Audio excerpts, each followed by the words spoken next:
Selamat datang kembali di sesi pembahasan kita.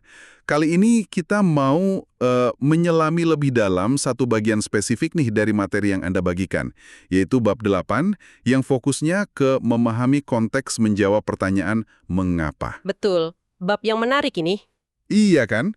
Nah, misi kita di sini tuh pengen ngebongkar satu keterampilan validasi yang menurut sumber ini kuat banget, yaitu kemampuan kita buat ngeliat alasan di balik reaksi orang lain.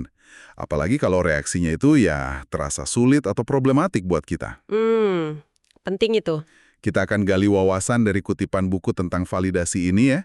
Mungkin buat mancing rasa ingin tahu, kita bisa mulai dari cerita yang ada di sumber ini. Cukup bikin penasaran sih. Coba Anda bayangkan deh, ada anak kelas 1 SD, namanya Jeff, tiba-tiba perilakunya di sekolah jadi susah banget. Oh iya, cerita Jeff itu. Gurunya frustrasi, orang tuanya jelas bingung. Kira-kira apa ya yang kelewat? Potongan puzzle apa gitu yang hilang di sini? Nah, cerita Jeff itu emang pas banget ya buat jadi pembuka diskusi kita kali ini. Jadi inti dari memahami konteks atau contextualizing kalau pakai istilah di bukunya, itu sebenarnya upaya kita secara aktif gitu loh. Untuk mengakui kalau reaksi seseorang, bisa emosinya, pikirannya, atau perilakunya, itu jadi masuk akal kalau kita lihat dari konteks tertentu. Konteks tertentu ya? Iya, konteksnya bisa macam-macam. Mungkin kondisi fisiknya, mungkin sejarah hidup dia, atau ya situasi spesifik yang lagi dia hadapi saat itu. Dan yang penting nih, ini berlaku meskipun reaksinya sendiri mungkin ya nggak efektif, nggak sehat, atau bahkan bermasalah gitu. Artinya, ini bukan cuma sekedar bilang, oh ya wajarlah dia begitu. Tapi lebih kayak usaha investigasi kecil gitu ya. Mencari tahu, kenapa sih reaksi ini muncul? Apa nih mata rantai sebab akibatnya? Tepat, kayak jadi detektif emosi gitulah. Kita cari petunjuk di balik sebuah respons. Asumsinya sih sederhana aja, setiap akibat pasti ada sebabnya kan. Perilaku atau emosi itu nggak muncul gitu aja dari ruang hampa. Iya. Tapi, nah ini perlu ditegesin lagi, dan ini krusial banget, memahami konteks itu bukan berarti kita otomatis setuju sama reaksinya. Bukan berarti membenarkan atau memaafkan. Bukan itu. Kita cuma berusaha memahami asal-usulnya aja. Oke, balik lagi ke cerita Jeff tadi ya, si anak kelas 1. Perilakunya kan sulit banget tuh. Gampang marah, ganggu temen, nolak belajar. Itu kan bikin semua orang kewalahan ya. Bahkan di buku ini diceritain, guru pertamanya sampai pindah sekolah loh, di tengah tahun ajaran. Januari udah pindah. Wah, sampai segitunya ya. Iya, terus guru penggantinya awalnya juga sama bingungnya. Tapi, nah ini bedanya, daripada langsung ngecap Jeff anak nakal, guru baru ini coba pendekatan lain. Dia mulai ngumpulin info, Jeff pas di TK gimana, ada masalah nggak sama teman-temannya, situasi di rumah gimana, gitu. Nah, itu dia prosesnya, mencari konteks. Ya, Dan akhirnya, setelah proses nyari info itu, konteksnya kebuka. Jeff ternyata punya disleksia yang belum ketahuan. Dia itu kesulitan banget sama baca tulis, yang mana itu kan inti kegiatan di kelas 1 ya. Tiba-tiba, semua perilakunya yang kelihatan nakal itu jadi, jauh lebih bisa dipahami kan? jelas banget bedanya. Dia bukan sengaja cari masalah, dia tuh lagi berjuang keras dan pasti frustrasi banget, mungkin juga malu karena nggak bisa kayak teman-temannya. Betul sekali, jadi reaksi marahnya, nggak mau sekolahnya, itu semua cara dia ngatasin kesulitan belajar yang dia sendiri nggak paham, dan nggak ada yang tahu juga waktu itu. Pas konteks disleksia ini dipahami, wah, pendekatannya langsung berubah total. Guru, orang tua, bisa kasih dukungan yang pas. Bukan lagi hukuman atau label negatif. Nah, itu dia. Ini nunjukin banget ya betapa kuatnya efek dari memahami konteks itu. Dan ini nyambung ke pertanyaan penting, kenapa sih kita perlu repot-repot coba pahami konteksnya? Apalagi kalau perilakunya nyebelin atau ngerugiin gitu. Sumber ini menunjukin ada 2 penghalang besar nih dalam hubungan antar manusia yang bisa diatasi pakai keterampilan ini. Yang pertama itu jebakan pikiran seharusnya. Iya, sering banget kita kejebak di situ. Dia seharusnya nggak semarah itulah cuma gara-gara masalah sepele gitu kan? Atau anak umur segitu seharusnya udah bisa dong ngontrol emosi, atau dia seharusnya tahulah yang lebih baik. Benar. Pikiran-pikiran seharusnya, ini seringnya ekspektasi kita aja, yang kadang ya nggak realistis atau nggak ngelihat kondisi unik orang itu. Betul. Dan pikiran seharusnya ini tuh kayak nutup pintu buat pemahaman. Nah, memahami konteks ini, bantu kita ngelawan jebakan itu. Fokusnya jadi geser. Dari nilai gimana seseorang seharusnya bertindak, jadi mencoba ngerti kenapa sih mereka bertindak kayak gitu. Jadi fokusnya ke mengapanya ya? Iya, sekali lagi penekanannya bukan pembenaran loh ya. Guru baru Jeff tadi kan nggak membenarkan perilaku ganggunya. Tapi dengan paham penyebabnya, yaitu disleksia, dia jadi bisa nemuin cara yang lebih efektif buat bantu Jeff berubah. Beda sama guru sebelumnya, yang mungkin fokusnya cuma Jeff seharusnya nggak nakal. Oke, selain jebakan seharusnya, ada musuh besar lain nih yang disebut di sumber ini, yaitu ketakutan.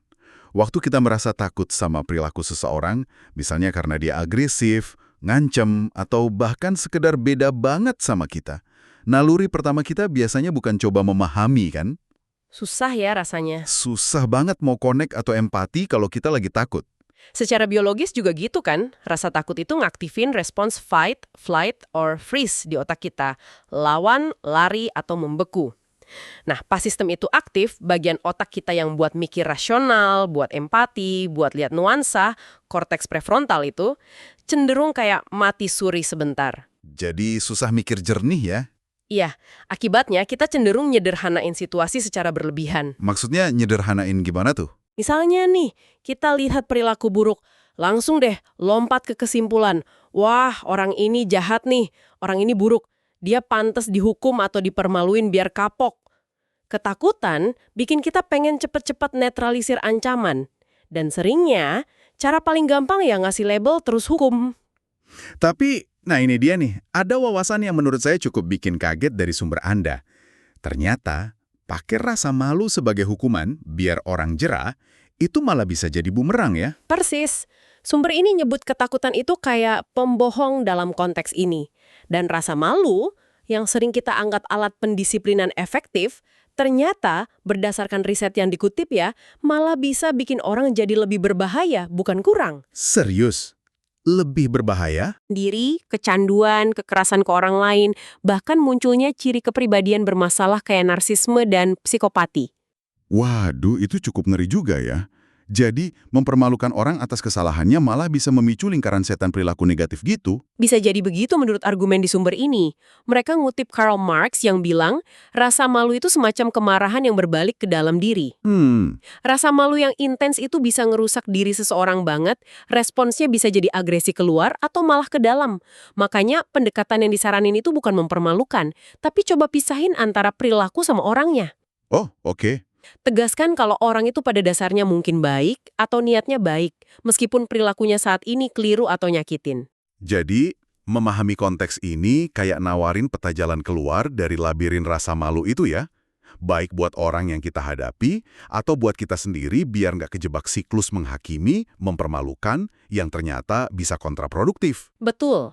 Ini soal nyari alasan logis di balik tindakan, tanpa harus kejebak ngehakimin secara moral. Iya ya. Tapi ada satu catatan kaki yang penting banget dan diulang-ulang terus sama sumber ini. Apa tuh? Keterampilan memahami konteks ini nggak buat diterapin dalam situasi di mana Anda lagi ngalamin kekerasan atau abuse secara aktif. Oke, ini krusial. Dalam situasi kayak gitu, prioritas utama dan satu-satunya itu keselamatan Anda, cari perlindungan, jauhi bahaya, itu yang nomor satu.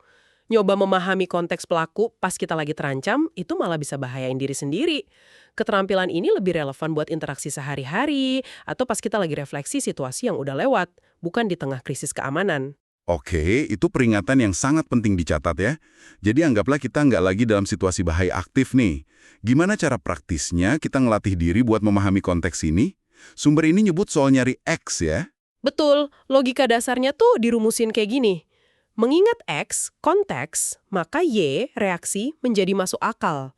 Tugas kita ya itu, coba identifikasi faktor X-nya atau konteks penyebabnya.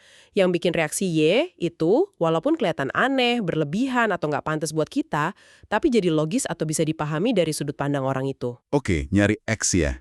Nah, sumber ini nyaranin kita buat lihat ke 3 area utama sebagai sumber potensial konteks X ini. Apa aja tuh 3 area itu? Yang pertama, masa lalu atau pengkondisian.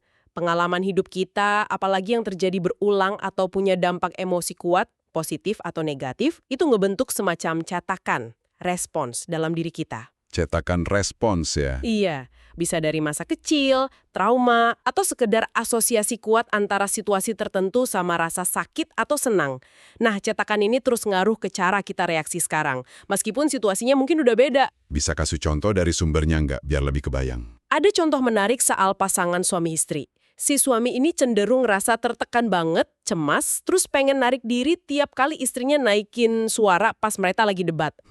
Buat orang luar, reaksinya mungkin kelihatan lebay ya. Tapi kalau kita tahu konteks X-nya, yaitu dia tumbuh di keluarga di mana suara keras itu selalu diikuti kekerasan verbal atau fisik, maka reaksinya Y jadi masuk akal kan? Itu respons trauma yang udah terkondisikan. Sementara si istri mungkin konteksnya beda lagi. Tepat. Bisa jadi si istri datang dari keluarga yang kalau debat tuh panas, belak-belakan. Tapi justru itu cara mereka nyelesain masalah. Habis itu malah hubungannya jadi lebih deket. Oh, Jadi buat dia, naikin suara itu cara buat nyampe resolusi, bukan ancaman. Nah, reaksi keduanya, suami narik diri, istri naikin suara, itu sama-sama valid dan masuk akal kalau dilihat dari kacamata konteks pengalaman masa lalu masing-masing. jadi ini bukan soal nyari siapa yang benar atau salah cara debatnya ya, tapi lebih ke paham kenapa mereka reaksinya gitu, berdasarkan program masa lalu mereka. Persis. Tapi ada peringatan penting nih. Jangan berspekulasi liar atau ngerendahin. Maksudnya?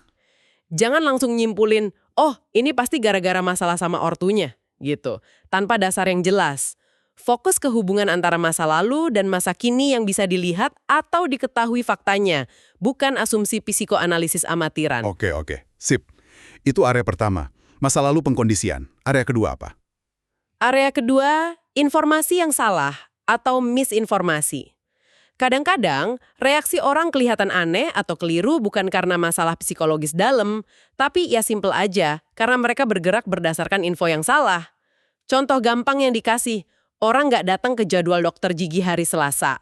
Kita mungkin kesal, nganggip dia nggak tanggung jawab. Iyalah, bikin jadwal kan? Tapi ternyata kartu janjinya salah cetak, tulisannya hari Kamis. Nah, mengingat info yang salah itu, perilakunya nggak datang di hari Selasa, jadi masuk akal banget kan? Wah, ini relevan banget ya di zaman sekarang. Banyak banget hoax sama misinformasi. Gampang banget kita ngehakimi orang yang percaya berita bohong atau propaganda. Banget, relevan banget. Ngehakimi mereka seringnya cuma bikin jarak makin lebar, nggak nyelesain masalah. Coba pahami kalau mereka mungkin bereaksi secara logis berdasarkan info keliru yang mereka yakini benar. Nah itu bisa jadi langkah awal buat buka dialog yang lebih konstruktif, daripada langsung cap bodoh atau jahat. Bener juga. Oke, jadi masa lalu dan misinformasi. Area ketiga apa? Mental tertentu. Contohnya? Sumber ini kasih contoh kemungkinan kaitan antara depresi sama ketidakseimbangan neurotransmitter kayak serotonin, atau susah tidur sama kelebihan dopamin.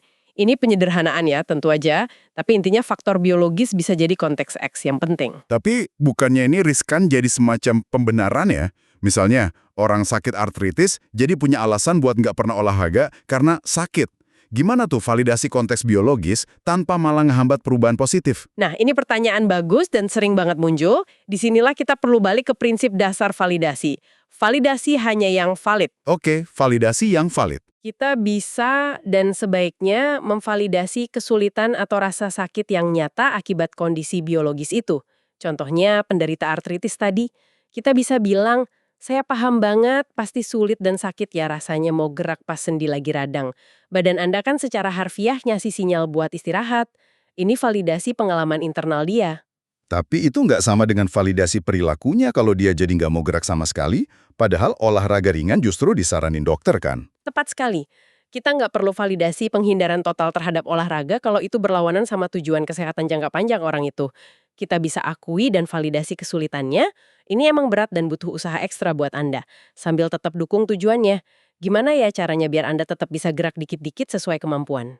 Jadi dipisahin ya, antara validasi kesulitan yang valid, sama validasi perilaku menghindar yang mungkin nggak valid kalau bertentangan sama tujuan.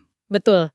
Dan ada peringatan juga di sini kan, soal jangan gampang ngasih label. Oh iya bener. Penting banget buat diingat, perbedaan itu bukan gangguan. Cuma karena perilaku orang beda dari norma atau nggak kita pahami, bukan berarti dia otomatis punya gangguan. Ngasih label ke orang secara serampangan itu nggak ngebantu dan bisa bahaya. Fokusnya tetap ke pemahaman, bukan diagnosis amatir. Oke, jadi kita punya 3 area utama buat cari konteks X. Masa lalu, pengkondisian, misinformasi, sama faktor biologis. Nah, setelah kita bahas semua ini, apa itu memahami konteks, kenapa penting, gimana caranya, gimana nih relevansinya buat Anda yang lagi dengerin? Gimana pemahaman soal memahami konteks ini bisa Anda terapin di kehidupan sehari-hari? Mungkin pas lagi percakapan sulit, atau pas ngadepin perilaku orang lain yang bikin bingung atau frustrasi gitu. Mungkin ya, salah satu manfaat paling langsung itu pergeseran perspektif. Dari yang tadinya mungkin otomatis ngehakimi atau ngerasa kesal, Anda bisa coba buat berhenti sejenak, terus aktifin rasa ingin tahu. Jadi penasaran gitu ya? Iya, daripada mikir, kok bisa sih dia ngelakuin ngomong gitu? Mungkin pertanyaannya bisa jadi, kira-kira apa ya yang lagi terjadi di dirinya atau di pikirannya sampai dia reaksinya kayak gini? Konteks apa ya yang mungkin aku lewatin? Jadi semacam ngalihin energi dari frustrasi ke, investigasi ya? Bisa dibilang gitu. Dan ini bukan cuma buat bersikap baik loh ya, tapi seringkali emang lebih efektif. Nyoba memahami konteks itu bisa ngerdain potensi konflik, bisa buka pintu buat komunikasi yang lebih baik, atau paling nggak ngasih kita pemahaman yang lebih utuh soal situasinya. Walaupun ujung-ujungnya kita tetap nggak setuju sama perilakunya, Bener juga. ini soal nyoba nemuin inti kebenaran atau logika internal di balik tindakan seseorang dari sudut pandang mereka berdasarkan konteks mereka. Kalau gitu, yuk kita coba rangkum inti dari pembahasan kita soal bab 8 tentang memahami konteks ini. Pada dasarnya ini tuh kayak ajakan dan seperangkat alat gitu ya, buat ngeliat lebih dalam. Buat secara aktif nyari jawaban mengapa dibalik sebuah reaksi, entah itu emosi, pikiran, atau perilaku, biar kita bisa memahaminya. Iya, betul. Penting, pas reaksi itu terasa sulit, nggak pas, bikin bingung, atau bahkan nyebelin buat kita. Ini cara buat ngelawan kecenderungan otomatis kita buat ngehakimi dan ngerespon berdasarkan takut atau ekspektasi seharusnya tadi. Dan perlu kita ulang lagi nih sebagai penutup. Tujuan dari memahami konteks ini bukan buat cari pembenaran atau alasan pemakluman atau dalih buat perilaku yang buruk, nggak efektif, atau ngerugiin. Bukan itu tujuannya. Oke. Tujuannya itu buat bangun jembatan pemahaman antara Anda dan orang lain, atau bahkan antara Anda dan diri Anda sendiri pas lagi merefleksikan reaksi Anda. Seringkali, pemahaman inilah langkah pertama yang paling krusial. Langkah pertama menuju koneksi yang lebih dalam, komunikasi yang lebih jernih, empati yang lebih tulus. Dan kadang, bahkan bisa buka jalan buat perubahan positif yang sebelumnya kayaknya mustahil. Nah, sebagai pemikiran terakhir nih, buat Anda bawa pulang dan renungkan. Lain kali Anda berhadapan sama perilaku seseorang, pasangan, anak, rekan kerja, atau bahkan orang asing yang bikin Anda bingung, kesel, marah, atau kepicu, sebelum Anda langsung lompat ke kesimpulan atau ngehakimi, coba deh ambil jeda sebentar. Tanyain ke diri sendiri, konteks apa ya? Cerita masa lalu kah? Info yang mungkin keliru kah? Atau kondisi internal apa yang mungkin saya lewatin di sini? Pertanyaan bagus itu. Terus, coba bayangin, gimana kira-kira interaksi Anda atau paling nggak perasaan Anda soal interaksi itu bisa berubah kalau Anda secara sadar nyoba nyari potongan X yang bikin reaksi Y orang itu jadi sedikit lebih masuk akal dari perspektif dia. Apa ya yang mungkin bakal terungkap?